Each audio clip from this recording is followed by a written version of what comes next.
Now, you also bring up inflation, which is going to be a huge topic as the economy moves forward and rebounds out of recession. What can investors do to protect themselves from inflation? Well, I think to protect yourself from inflation, you should do what the Chinese are doing. Because the U.S., Bernanke and those boys are printing trillions of dollars and not telling us about it. I mean, I think it was Bloomberg that just sued the Fed for, you got to open up your books. They're printing all of this money. You should do what the Chinese are doing. The Chinese are buying commodities. They're buying copper, oil, gold, silver, land. They just did that huge Canadian tar sands deal up in Canada.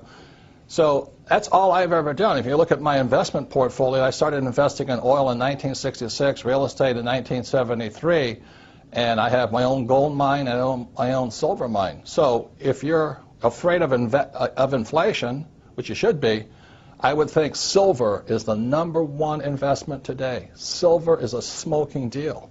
And silver at about $15, $16, $20 an ounce, average Joe can do it. You just cut out your Starbucks for a while and go buy some silver. You're in the game. Silver is one of the biggest things against inflation you'll ever see. It's a great investment. Are you personally buying silver? Absolutely. I mean, I've been buying it for years, so I just love silver.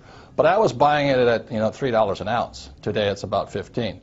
The reason I like silver is this. #1, gold is hoarded. It's just stuffed away. It has no value to it. Silver is an industrial commodity. It means it's used in cell phones, cameras, computers. It's used everywhere. So that means today, what's really interesting is that there is more gold on planet Earth than silver. It is fantastic. And back when, 1 year ago, I think silver was 50 times less expensive than gold. In other words, for 1 ounce of gold, I could buy 50 ounces of silver.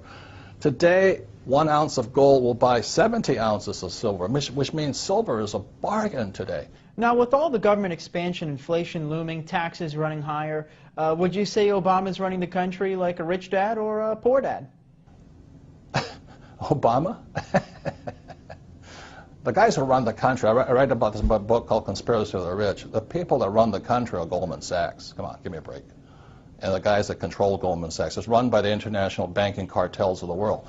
The Federal Reserve Bank is not a bank. It is owned by the richest European and some Saudi money in the world. And the Federal Reserve Bank is the one that has caused this crisis. The Federal Reserve Bank was created in 1913. In 1944, there was a Bretton Woods Agreement. 1971, Nixon took the world off the gold standard.